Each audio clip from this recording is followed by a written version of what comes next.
Hello दोस्तों, स्वागत है आप सभी का एक बार फिर से आपके अपने यूट्यूब चैनल डिफेंस पॉइंट पर। और हमारे आज के इस वीडियो में हम आप लोगों के लिए लेकर के आए हैं कोस्ट गार्ड नाविक एग्ज़ाम की प्रिपरेशन के लिए जनरल साइंस का एक रिवीजन सीरीज़। तो वीडियो जो है आपके लिए बहुत ज़्यादा स्पेशल और इम्पोर्टेंट होने वाला है, तो इस वीडियो को एंड तक ज़रूर से देखिएगा और एटलीस्ट ट्राई कीजिएगा कि आप लोग इस वीडियो में 20+ मार्क्स को स्कोर ज़रूर से करें।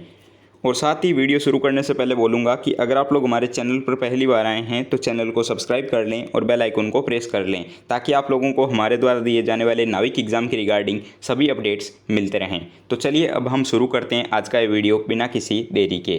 तो फर्स्ट क्वेश्चन जो कि आपको यहाँ पर दिया हुआ है कि किसी आवेशित चालक का संपूर्ण आवेश जो है उसमें कहाँ पर निहित होता है, यानी कि the entire charge of A charge conductor is. तो कोई भी एक आवेशित चालक जो होता है यानी कि चार्ज कंडक्टर, उसका टोटल चार्ज जो होता है यानी कि संपूर्ण आवेश वो निहित होता है उसके बाहरी पृष्ठ के ऊपर। तो यहाँ पे जो है दोस्तों हमारा यहाँ पे राइट आंसर हो जाता है ऑप्शन नंबर बी। किसी भी चालक का जो है संपूर्ण आवेश होगा वो आपके बाहरी पृष्ठ पर निहित होगा। ठीक है, करेक्ट आंसर हो जाएगा हमारा यहाँ पे ऑप्शन नंबर बी। क्लियर हो गया।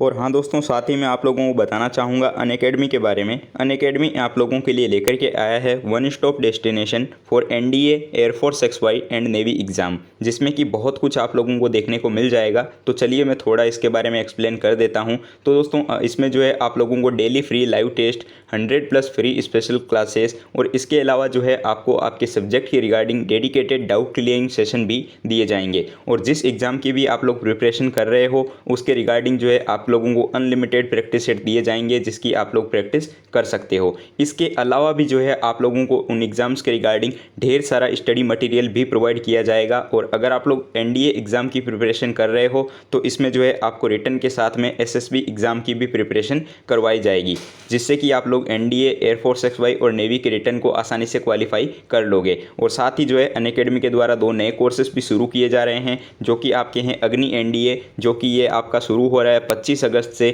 और साथ ही एक नया बैच भी शुरू हुआ है जिसका नाम है आज़ादी एनडीए। तो अगर आप लोग एनडीए, एयरफोर्स और नेवी एग्ज़ाम के लिए प्रिपरेशन कर रहे हो तो इन कोर्सेज में इनरोल कर सकते हो। इसके लिए जो है आप लोगों को दोस्तों सबसे पहले अनअकैडमी का लर्नर ऐप इंस्टॉल कर लेना है। उसके बाद में जो है आपको सिंपली उसमें रजिस्टर कर लेना है। जैसे ही आप लोग रजिस्टर कर लोगे आपसे पूछा जाएगा चूज़ कोर्स। तो कोर्स में जो है दोस्तों आपको डिफेंस की कैटेगरी में एनडीए, एयरफोर्स XY और नेवी को सिलेक्ट कर लेना है। उसके बाद में सिंपली आपको वहाँ पे गेट सब्सक्रिप्शन के बटन के ऊपर क्लिक करके वहाँ से जो है एक सब्सक्रिप्शन प्लान को चूज़ कर लेना है। और एक चीज़ बता दूं कि अगर आप लोग जो है इनका कॉम्बो प्लान चूज़ करते हो तो आप लोगों को अच्छा डिस्काउंट और भी देखने को मिल जाएगा। जैसे ही आप लोग वहाँ पे सब्सक्रिप्शन प्लान को चूज़ कर लेंगे आपसे एक पूछा जाएगा रेफरल कोड। तो दोस्तों रेफरल कोड में जो है आप लोगों को डिफेंस पॉइंट ज़रूर से डाल देना है, जिससे कि अच्छा खासा डिस्काउंट आप लोगों को देखने को मिल जाएगा। तो इस तरीके से जो है आप लोग इन कोर्सेज के लिए इनरोल कर सकते हो। इस बार अनअकैडमी आपके लिए बहुत कुछ लेकर के आया है, तो इसमें जो है मिस मत कीजिएगा।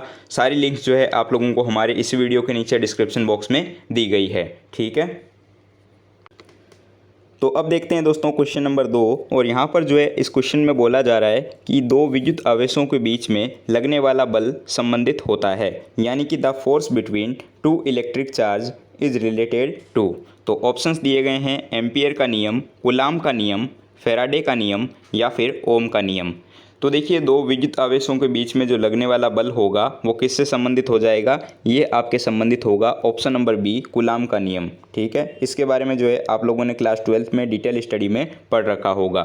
तो आई होप आप लोगों को समझ में आया होगा। तो चलिए बढ़ते हैं नेक्स्ट क्वेश्चन की तरफ। तो अब देखिए क्वेश्चन नंबर 3। और यहाँ पर इस क्वेश्चन में बोला जा रहा है कि किसी विद्युत परिपथ में इकाई धन आवेश को एक बिंदु से दूसरे बिंदु तक ले जाने में किए गए कार्य द्वारा मापा जाता है उन बिंदुओं के बीच के।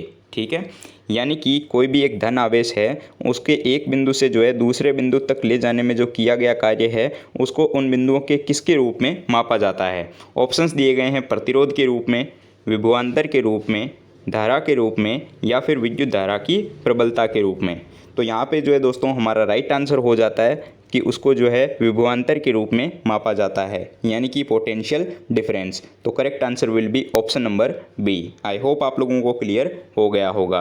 दोस्तों वैसे भी रिवीजन सीरीज़ चल रही है तो इस टाइप के सारे क्वेश्चन मैंने आप लोगों को करवा के रखे हैं, तो इनके बारे में डिटेल में बताने की ज़रूरत नहीं है। ठीक है, तो अब देखिए क्वेश्चन नंबर 4 और यहाँ पर क्वेश्चन में बोला गया है कि धातुएं विद्युत की सुचालक होती है क्योंकि, यानी कि metals are good conductors of electricity because. तो धातुएं विद्युत की सुचालक क्यों होती है, देखिएगा ऑप्शंस दिए गए हैं कि उनमें मुक्त इलेक्ट्रॉन होते हैं, ऑप्शन नंबर बी कि परमाणु से हल्के होते हैं, ऑप्शन नंबर सी कि इनका जो मेल्टिंग पॉइंट होता है यानी कि जो गलनांक होता है वो उच्च होता है, या फिर ऑल ऑफ द अबव यानी कि उपरोक्त सभी। तो देखिए धातुएं जो होगी वो विद्युत की सुचालक होती है क्योंकि उनमें जो है मुक्त इलेक्ट्रॉन पाए जाते हैं, ठीक है। तो इस कारण से जो है वो विद्युत की अच्छी सुचालक मानी जाती है। तो correct answer will be option number ए।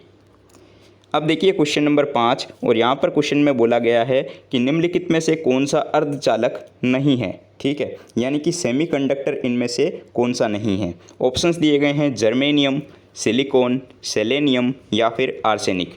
तो देखिए ये जो आर्सेनिक आपको दिया गया है ये एक आपका अर्धचालक नहीं है, तो करेक्ट आंसर हो जाएगा हमारा यहाँ पे ऑप्शन नंबर डी। जबकि बाकी जो दिए गए हैं जर्मेनियम, सिलिकॉन और सेलेनियम ये तीनों जो है अर्धचालक होते हैं। अर्धचालक से रिलेटेड क्वेश्चन जो है आपके एयरफोर्स के एक्स और वाई ग्रुप एग्जाम में आ चुका है, तो आपके लिए भी स्पेशल हो जाता है। चलिए बढ़ते हैं नेक्स्ट क्वेश्चन की तरफ।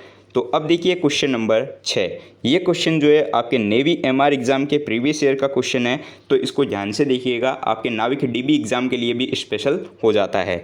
बोला जा रहा है कि ताप को बढ़ाने पर चालक पदार्थों का विद्युत प्रतिरोध और विद्युत चालकता के ऊपर में जो है क्या प्रभाव पड़ता है, ठीक है, यानी कि what is the effect on the electrical resistance and electricity conductivity of conducting. Options दिए गए हैं कि विद्युत प्रतिरोध बढ़ता है जबकि विद्युत चालकता घटती है। ऑप्शन नंबर बी विद्युत प्रतिरोध घट जाता है जबकि विद्युत चालकता बढ़ जाती है, या फिर ऑप्शन नंबर सी कि विद्युत प्रतिरोध और विद्युत चालकता दोनों घटती है, या फिर ऑप्शन नंबर डी कि ये दोनों जो है बढ़ जाती है। तो यहाँ पे करेक्ट आंसर क्या होगा, देखिए कि जब भी हम टेम्परेचर को बढ़ाएंगे तो पदार्थों का जो विद्युत प्रतिरोध एवं विद्युत चालकता जो होगी वो जो है उसमें क्या होगा, तो देखिए उसका जो विद्युत प्रतिरोध होगा वो तो बढ़ेगा जबकि विद्युत चालकता जो होगी वो घटेगी, ठीक है। तो करेक्ट आंसर जो है हमारा यहाँ पे हो जाएगा ऑप्शन नंबर ए। क्लियर हो गया, काफ़ी स्पेशल क्वेश्चन है, ध्यान में रखिएगा। अब देखते हैं नेक्स्ट क्वेश्चन। तो देखिए क्वेश्चन नंबर 7। यहाँ पे क्या बोला जा रहा है कि एक विद्युत सर्किट में एक फ्यूज़ तार का उपयोग क्यों किया जाता है। तो अक्सर आप लोगों ने देखा होगा कि एक विद्युत सर्किट जो होता है उसमें एक फ्यूज़ तार का हम लोग यूज़ करते हैं, इसके पीछे क्या कारण है। ऑप्शंस दिए गए हैं कि संचार में विद्युत ऊर्जा को खर्च को कम करने के लिए, ऑप्शन नंबर बी वोल्टेज के स्तर को स्थिर रखने के लिए, या फिर ऑप्शन नंबर सी कि सर्किट में प्रवाहित होने वाले अधिक विद्युत धारा को रोकने के लिए, या फिर ऑप्शन नंबर डी विद्युत तार को अधिक गर्म होने से बचाने के लिए, ठीक है। तो देखिएगा क्या हो जाएगा इसके लिए राइट आंसर। तो यहाँ पे जो है दोस्तों हमारा राइट आंसर हो जाएगा ऑप्शन नंबर सी, सर्किट में प्रवाहित होने वाली अधिक विद्युत धारा को रोकने के लिए जो है हम लोग फ्यूज़ तार का यूज़ करते हैं, ठीक है। करेक्ट आंसर हो जाएगा option number C, to prevent excess current flowing in the circuit. ये क्वेश्चन भी जो है आपके लिए काफ़ी स्पेशल और इम्पोर्टेंट हो जाता है, तो ध्यान में रखिएगा। अब देखते हैं क्वेश्चन नंबर 8। तो यहाँ पर जो है पूछ लिया है कि फ्यूज़ का सिद्धांत क्या होता है।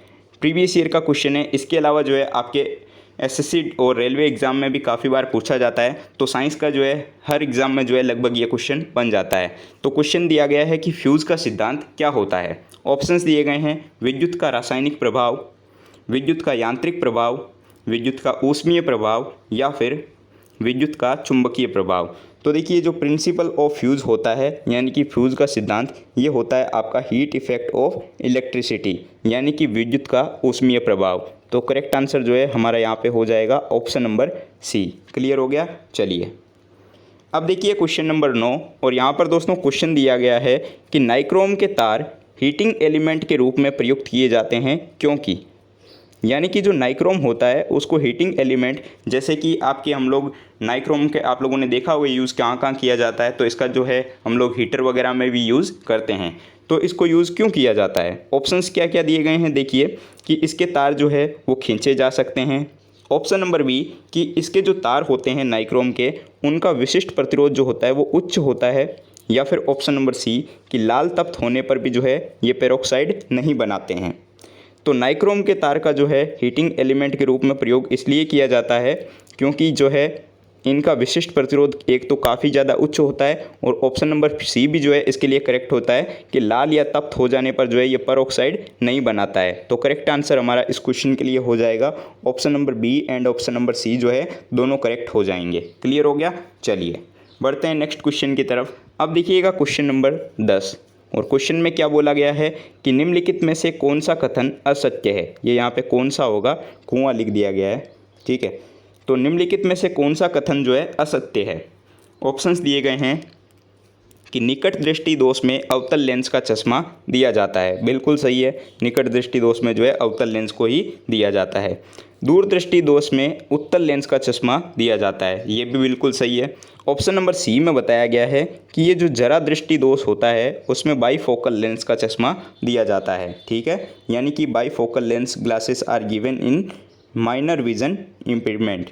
तो यहाँ पे भी करेक्ट आंसर हो जाता है। ऑप्शन नंबर डी में आपको दिया गया है कि अबिंदुकता के उपचार हेतु बाईफोकल लेंस का चश्मा दिया जाता है। तो ये जो है हमारे यहाँ पे करेक्ट आंसर हो जाता है, क्योंकि ये जो है गलत हो जाएगा। तो ऑप्शन नंबर डी जो है हमारा यहाँ पे इस क्वेश्चन के लिए राइट आंसर होगा। तो अब देखिए दोस्तों क्वेश्चन नंबर 11, और यहाँ पर क्वेश्चन में बोला गया है कि दूर की वस्तुओं जैसे कि सूर्य आदि का ताप जो है किस तापमापी के द्वारा मापा जाता है। यानी कि वो चीज़ें जो कि हमसे करोड़ों किलोमीटर की दूरी पर है, जैसे कि सूर्य या फिर कोई ग्रह हो गया, उसके ताप का अगर हमें मापन करना होगा, ठीक है, तो उसका तापमापन जो है हम किस तापमापी के द्वारा करेंगे, ये आपको यहाँ पर बताना है। ऑप्शंस दिए गए हैं ताप युग्म तापमापी द्वारा, ऑप्शन नंबर बी प्लेटिनम प्रतिरोध तापमापी द्वारा, ऑप्शन नंबर सी पूर्ण विकिरण उत्तापमापी द्वारा, या फिर उपरोक्त में से कोई नहीं। तो देखिए दूर की वस्तुओं जैसे कि सूर्य या फिर कोई भी ग्रह का हमें अगर ताप मापन करना होगा तो उसमें हम लोग यूज़ लेते हैं पूर्ण विकिरण उत्तापमापी का, यानी कि फुल रेडिएशन थर्मोमीटर का। तो यहाँ पे जो है हमारा राइट आंसर हो जाता है option number C. I hope आप लोगों को समझ में आ गया होगा। तो अब देखिए क्वेश्चन नंबर 12, यहाँ पर क्वेश्चन में बोला जा रहा है कि परमाणु बम जो होता है वो इनमें से किस सिद्धांत के ऊपर काम करता है, यानी कि the following principles works in atomic bomb. तो एटॉमिक बॉम्ब जो होता है वो कौन से प्रिंसिपल पर काम करता है ये बताना है। ऑप्शंस दिए गए हैं नाभिकीय संलयन, नाभिकीय विखंडन, फ्लेमिंग का नियम, या फिर प्रकाश विद्युत प्रभाव। तो परमाणु बम जो है ये आपके काम करता है नाभिकीय विखंडन के रूप में, ठीक है, यानी कि न्यूक्लियर फिजन। करेक्ट आंसर हो जाएगा ऑप्शन नंबर बी। अब देखिए क्वेश्चन नंबर 13, और यहाँ पर क्वेश्चन में बोला गया है कि नाभिकीय रिएक्टर में न्यूट्रॉन नियंत्रक के रूप में निम्नलिखित में से किसका प्रयोग किया जाता है। यानी कि जो नाभिकीय रिएक्टर होता है उसमें न्यूट्रॉन के नियंत्रक के रूप में जो है हम किस चीज़ का प्रयोग करते हैं। ऑप्शंस दिए गए हैं भारी जल, ठीक है, यानी कि हैवी वाटर, ग्रेफाइट, कैडमियम या बोरोन, या फिर एल्यूमिनियम, ठीक है। तो देखिए नाभिकीय रिएक्टर में जो है न्यूट्रॉन नियंत्रक के रूप में हम लोग यूज़ लेते हैं कैडमियम की छड़ों को या फिर बोरोन की छड़ों को, ठीक है। तो यहाँ पे जो है करेक्ट आंसर हो जाएगा ऑप्शन नंबर सी कैडमियम की छड़ों को। कैडमियम का प्रतीक क्या होता है, तो कैडमियम का प्रतीक होता है Cd, ठीक है। अब देखिए क्वेश्चन नंबर 14, और यहाँ पर बोला गया है कि सौर ऊर्जा को बिजली में परिवर्तित करने के लिए कौन सी युक्ति जो है प्रयुक्त की जाती है। तो सौर ऊर्जा जो होती है उसको अगर हमें इलेक्ट्रिसिटी में कन्वर्ट करना होगा तो हम किस युक्ति का प्रयोग करेंगे। ऑप्शंस दिए गए हैं इलेक्ट्रोकेमिकल सेल, गैल्वेनिक सेल, प्रकाश वोल्टीय सेल, या फिर डेनियल सेल। तो यहाँ पे राइट आंसर क्या हो जाएगा, तो देखिए प्रकाश वोल्टीय सेल जो होता है इसके द्वारा हम लोग सौर ऊर्जा को बिजली में परिवर्तित कर सकते हैं। तो करेक्ट आंसर हो जाएगा हमारा ऑप्शन नंबर सी। देखिएगा क्वेश्चन नंबर 15, और यहाँ पर बोला गया है कि अतिचालकता किस तापमान पर अत्यधिक आर्थिक महत्व की हो सकती है जिससे कि लाखों रुपए की बचत हो। ऑप्शंस दिए गए हैं अत्यंत कम तापमान पर, या फिर ऑप्शन नंबर बी उस तापमान पर जिस पर अर्धचालक हो जाता है, ऑप्शन नंबर सी सामान्य तापमान पर, या फिर ऑप्शन नंबर डी अत्यधिक उच्च तापमान पर। तो अतिचालकता जो है किस तापमान पर अत्यधिक आर्थिक महत्व की हो सकती है जिससे कि लाखों रुपए की बचत हो, ये क्वेश्चन दिया गया है। वैसे इतना क्वेश्चन इंपॉर्टेंट नहीं है, ध्यान से देख लीजिएगा फिर भी, कि इसके लिए जो है राइट आंसर हो जाएगा आपका ऑप्शन नंबर सी सामान्य ताप पर, ठीक है। अब देखिए क्वेश्चन नंबर 16, ये क्वेश्चन काफ़ी स्पेशल हो जाता है। यहाँ पर पूछा गया कि सुपर कंडक्टर क्या होते हैं, ठीक है। सुपर कंडक्टर के बारे में बात आई है। तो सुपर कंडक्टर जो है क्या होता है, तो सुपर कंडक्टर जो कि विद्युत करंट के प्रवाह को न्यूनतम रोधिका देते हैं, ठीक है, यानी कि which gives minimum barrier to the flow of electric current. तो करेक्ट आंसर हो जाएगा यहाँ पे हमारा option number A. Super conductor क्या होते हैं? तो जो विद्युत करंट के प्रवाह को न्यूनतम रोधिका देते हैं उन्हें हम लोग सुपर कंडक्टर कहते हैं। क्लियर हो गया? चलिए देखिएगा क्वेश्चन नंबर 17 और यहाँ पर क्वेश्चन दिया गया है कि मरीचिका का बनना एक उदाहरण होता है। ये क्वेश्चन जो है साइंस में काफ़ी स्पेशल क्वेश्चन है, लगभग सभी एग्जाम्स में जो है यहाँ से क्वेश्चन बनता है। और ये क्वेश्चन जो है इसका आंसर भी आप लोगों को पता होगा कि मरीचिका का बनना जो है उदाहरण होता है आपके पूर्ण आंतरिक परावर्तन का। ठीक है, यानी कि total internal reflection of light. अब देखिए क्वेश्चन नंबर 18 और यहाँ पर बोला गया है कि इनमें से किस सिद्धांत के ऊपर ऑप्टिकल फाइबर काम करता है। ठीक है, आजकल ये नया क्वेश्चन पूछा जाने लग गया है एग्जाम्स में, तो ये भी स्पेशल हो जाता है। ऑप्टिकल फाइबर जो है किस सिद्धांत के ऊपर काम करते हैं ये बताना है। ऑप्टिकल फाइबर जो है क्या होते हैं इसके बारे में आप लोगों को पता होगा। तो अब देखिए ऑप्टिकल फाइबर जो होते हैं ये भी आपके प्रकाश के पूर्ण आंतरिक परावर्तन के रूप में ही काम करते हैं। ठीक है, तो करेक्ट आंसर हो जाएगा ऑप्शन नंबर बी, प्रकाश का पूर्ण आंतरिक परावर्तन। क्लियर हो गया? देखिएगा क्वेश्चन नंबर 19 और यहाँ पर दोस्तों बोला गया है कि रमन प्रभाव का प्रकाश की उन किरणों से संबंध है जो कि आर पार जाती है। रमन प्रभाव का जो है प्रकाश की उन किरणों से संबंधित है जो कि आर पार जाती है। तो ये किसके आर पार जाती है? ऑप्शंस दिए गए हैं केवल प्रिज्म के, केवल लिक्विड यानी कि द्रव के, केवल हीरा, या फिर ऑप्शन नंबर डी सभी पारदर्शी माध्यम के। तो रमन प्रभाव का जो है प्रकाश की उन किरणों से डायरेक्ट संबंध है जो कि आर पार जाती है प्रिज्मों के। ठीक है, तो करेक्ट आंसर हो जाता है ऑप्शन नंबर ए। ये क्वेश्चन जो है आपके एसएसआर एग्जाम में आ चुका है नेवी के, तो इसको ध्यान में रखिएगा। आपके नाविक जीडी में भी जो है पूछा जा सकता है, इसके अलावा डीबी में भी जो है ये आ सकता है। ठीक है, जो भी क्वेश्चंस मैं आपको करवा रहा हूँ इनको जो है आप लोगों को एक बार देख लेना है वीडियो को। अब जो है आपके पास में नोट करने का टाइम इतना नहीं बचा है कि आप लोग जो है क्वेश्चंस को नोट करते जाएं, इसलिए जो है आपको बस वीडियोस को पूरा देखना है और साथ ही में जो है सेल्फ स्टडी के ऊपर पूरा फोकस करना है। आप लोगों ने जितना पढ़ लिया है उनका रिवीजन कीजिए, इसके साथ ही जो है ऑनलाइन टेस्ट लगाइए। ऑनलाइन टेस्ट के लिए जो वेबसाइट की लिंक जो है मैंने आप लोगों को नीचे डिस्क्रिप्शन में दे रखी है। इसके साथ ही जो है मैं आपको टेलीग्राम पर भी काफ़ी क्विज करवा रहा हूँ, तो उन क्विज को अटेंड किया कीजिए। मैं देखता हूं कि 400 से 500 लोग जो है क्विज अटेंड करते हैं, इसके अलावा बाकी जो लोग होते हैं वो ऑनलाइन होकर भी क्विज को अटेंड नहीं करते हैं। तो ये गलत चीज़ है, आप लोग खुद को धोखा मत दीजिए, क्विज को अटेंड किया कीजिए, ऑनलाइन टेस्ट लगाइए, साथ ही में जो है सेल्फ स्टडी ज़रूर से किया कीजिए। इस बार की मेरिट के देख करके आप लोगों को आइडिया लग गया होगा कि कॉम्पिटिशन जो है आपके लिए बहुत ज़्यादा हार्ड होने वाला है। ठीक है, तो देखिए क्वेश्चन नंबर 20 और यहाँ पर बोला गया है कि किसी अर्धचालक का प्रतिरोध जो होता है वो गर्म करने पर क्या होता है। ठीक है, कोई भी एक अर्धचालक है उसका प्रतिरोध जो है गर्म करने पर क्या होगा। ऑप्शंस दिए गए हैं कि घट जाता है, स्थिर रह जाता है, बढ़ जाता है, या फिर ऑप्शन नंबर डी उपरोक्त में से कोई नहीं। तो देखिए किसी भी अर्धचालक का जो प्रतिरोध होगा वो गर्म करने पर घट जाएगा। तो करेक्ट आंसर हो जाएगा ऑप्शन नंबर ए, डिक्रीज। देखिएगा क्वेश्चन नंबर 21 और यहाँ पर बोला गया है कि एक सामान्य शुष्क सेल में विद्युत का जो अपघटय होता है वो क्या होता है। ठीक है, एक सामान्य शुष्क सेल में विद्युत अपघटय क्या होता है। ऑप्शंस दिए गए हैं सल्फ्यूरिक अम्ल, जस्ता, अमोनियम क्लोराइड, या फिर मैग्नीज डाइऑक्साइड। तो सामान्य शुष्क सेल की बात हुई है तो इसमें जो विद्युत अपघटय होता है ये आपका हो जाएगा अमोनियम क्लोराइड। करेक्ट आंसर हो जाएगा ऑप्शन नंबर सी। देखिएगा क्वेश्चन नंबर 22, यहाँ पे जो है आपको एक न्यूमेरिकल दिया हुआ है, छोटा सा न्यूमेरिकल है, इसको भी ध्यान से समझ लीजिएगा क्योंकि आपको पता है कि आपके नाविक एग्जाम में जो है आपसे 3 से 4 न्यूमेरिकल्स जो है पूछे जाएंगे। और ये न्यूमेरिकल्स कहाँ से बनते हैं और कौन कौन से चैप्टर से जो है न्यूमेरिकल आते हैं इसके बारे में मैंने आपको पहले भी बता रखा है। और काफ़ी सारे न्यूमेरिकल के जो वीडियोज़ हैं और आपके साइंस के जो इंडिविजुअल वीडियोज़ थे उनके अंदर जो है मैंने आपको न्यूमेरिकल भी करवा रखे हैं। तो अगर आप लोगों ने साइंस की प्लेलिस्ट को एक्सेस नहीं किया है तो उसको ज़रूर से देख लीजिएगा, उसमें आपको सभी टाइप्स के न्यूमेरिकल देखने को मिल जाएंगे जो कि आपके नाविक एग्जाम में पूछे जा चुके हैं और आने के चांसेस भी बनते हैं। तो चलिए देख लेते हैं बिना टाइम वेस्ट किए हुए इस क्वेश्चन को। और यहाँ पर बोला गया है कि 20 न्यूटन का एक बल एक वस्तु को 2 मीटर विस्थापित कर देता है और 20 जूल का काम जो है ये करता है। तो बल और विस्थापन के बीच में जो है कोण कितना बनेगा ये बताना है। तो काफ़ी इजी क्वेश्चन है, वैसे देखा जाए तो सिर्फ एक फॉर्मूले के ऊपर बेस्ड है। तो सबसे पहले हम देख लेते हैं कि यहाँ पर हमें क्या क्या गिवन है। तो देखिए फोर्स जो है हमें दिया हुआ है यहाँ पर 20 न्यूटन। ठीक है, डी यहाँ पे ये जो है कितना विस्थापित करता है इसको 2 मीटर की।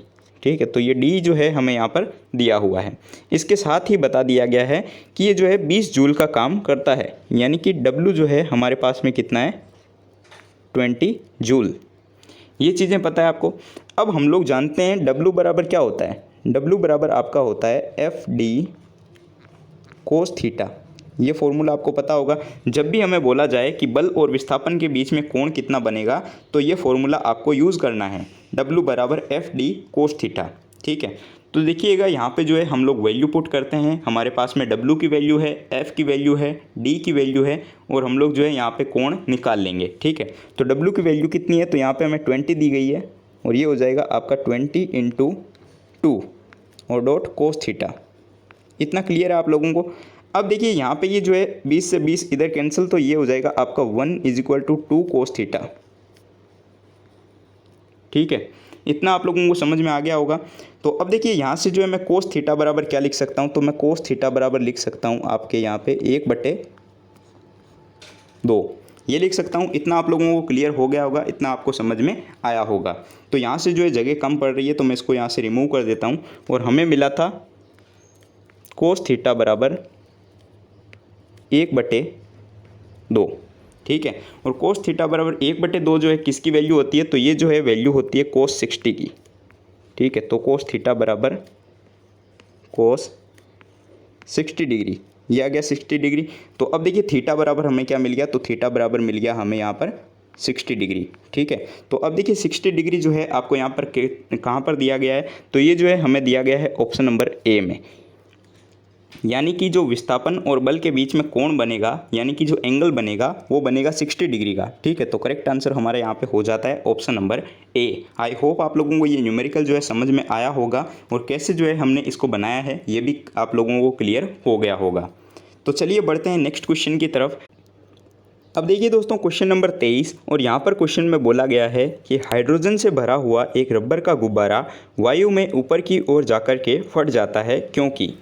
तो समझ लीजिए कि कोई एक एयर बलून है जिसमें कि हाइड्रोजन गैस को भरा गया और उसको छोड़ दिया गया। ठीक है, तो जैसे ही वो आकाश में ऊपर की ओर जाएगा तो वो फट क्यों जाता है। ठीक है, इसके पीछे क्या कारण है कि वो फट जाता है। ऑप्शंस दिए गए हैं कि हाइड्रोजन का भार बढ़ जाता है, ऑप्शन नंबर बी वायुदाब बढ़ जाता है, ऑप्शन नंबर सी कि हाइड्रोजन का दाब घट जाता है, या फिर ऑप्शन नंबर डी वायु दाब घट जाता है। तो हम सभी लोग जानते हैं कि जो है वायु दाब जो होगा यानी कि एयर प्रेशर वो कम होता जाएगा। तो यहाँ पे राइट आंसर हो जाता है ऑप्शन नंबर डी वायु दाब घट जाता है, जिससे कि हाइड्रोजन से भरा हुआ जो रबर का गुब्बारा होगा वो ऊपर की ओर जाकर के फट जाएगा। इसलिए हम लोग जो है बलून्स के अंदर भरते हैं हीलियम गैस को। ठीक है, ये भी जो है काफ़ी बार क्वेश्चन आता है कि बैलून जो होते हैं उनमें कौन सी गैस भरी जाती है। क्लियर हो गया। चलिए अब देखिए क्वेश्चन नंबर 24। यहाँ पर क्वेश्चन में क्या बोला गया है कि किसी कालीन की सफाई के लिए यदि उसे छड़ी से पीटा जाए तो इसमें जो है कौन सा नियम लागू होता है। तो ये क्वेश्चन जो है काफ़ी बार एग्जाम में बनता है। इस टाइप का क्वेश्चन कंडीशनल क्वेश्चन है। तो कोई भी समझ लीजिए मैट है यानी कि कालीन है, उसकी सफाई के लिए उसको जब पीटा जाएगा तो इसमें कौन सा नियम लगेगा। ऑप्शंस दिए गए हैं गति का पहला नियम, ऑप्शन नंबर बी गति का दूसरा नियम, ऑप्शन नंबर सी गति का तीसरा नियम, या फिर ऑप्शन नंबर डी गति के पहले और दूसरे नियम का संयोजन। तो किसी भी कालीन की सफाई करने के लिए यदि उसे पीटा जाए तो इसमें गति का पहला नियम लागू होता है, यानी कि फर्स्ट लॉ ऑफ मोशन। तो correct answer will be option number A. Clear हो गया। चलिए तो अब हम देख लेते हैं इस वीडियो का लास्ट क्वेश्चन, जो कि क्वेश्चन नंबर 25 होने वाला है। और देखिए क्वेश्चन में क्या बोला गया है कि लौह चुंबकीय पदार्थों के भीतर परमाणुओं के असंख्य अति सूक्ष्म संरचनाओं को जो है क्या कहा जाता है। इसके बारे में दोस्तों आप लोगों ने 12th क्लास में मैग्नेटिक वाले चैप्टर में डिटेल में पढ़ा होगा। काफ़ी इजी क्वेश्चन जो है पूछा गया है। ऑप्शंस दिए गए हैं परिनालिका, टोरॉइड, डोमेन, या फिर इनमें से कोई नहीं। तो लौह चुंबकीय पदार्थों के भीतर परमाणुओं के असंख्य अति सूक्ष्म संरचना जो होती है इसको हम लोग बोलते हैं डोमेन। तो यहाँ पे जो है राइट आंसर हो जाएगा हमारा ऑप्शन नंबर सी डोमेन। ये क्वेश्चन भी जो है आपके एयरफोर्स के एक्स ग्रुप में, नेवी के एसएसआर एग्जाम में जो है आ चुका है। तो काफ़ी स्पेशल जो है आपके नाविक जीडी एग्जाम के लिए भी हो जाता है। आई होप आप लोगों को सारे 25 के 25 क्वेश्चन जो है क्लियर हो गए होंगे। तो चलिए दोस्तों अब एक क्वेश्चन आप लोगों के लिए है क्वेश्चन फॉर यू में, और इसका राइट आंसर क्या होगा नीचे कमेंट बॉक्स में कमेंट करके बताइएगा। बहुत ही ईजी क्वेश्चन जो है आज आपके लिए मैं लेकर के आया हूँ। और क्वेश्चन जो है आपके लिए है कि चुंबकीय फ्लक्स का मात्रक क्या होता है। यानी कि the unit of magnetic flux. Options दिए गए हैं वेबर, गाउस, हर्ट्ज या फिर टेस्ला। तो इसका जो भी आपका राइट आंसर होगा आप लोगों को नीचे कमेंट बॉक्स में कमेंट करके बताना है, ठीक है। तो अगर वीडियो पसंद आया हो तो इस वीडियो को लाइक कीजिएगा, अपने दोस्तों के साथ में शेयर कीजिएगा, चैनल पर नए हो तो सब्सक्राइब करना बिल्कुल भी मत भूलिएगा। और अगर आप लोग हमारे टेलीग्राम ग्रुप पर नहीं जुड़े हुए हो तो उसकी लिंक आपको वीडियो के नीचे डिस्क्रिप्शन बॉक्स में दी गई है। और अगर लिंक काम नहीं करती है तो आप लोग इस यूज़र नेम को भी सर्च कर सकते हो, हमारा ग्रुप आपको वहाँ पर मिल जाएगा, ठीक है। यहाँ पर जो है डेली क्विज आपके चल रहे हैं नाविक एग्ज़ाम की प्रिपरेशन के लिए, तो उनको अटेंड किया कीजिए, ठीक है। मिलते हैं एक नए वीडियो में नए टॉपिक के साथ में, तब तक के लिए जय हिंद सभी को।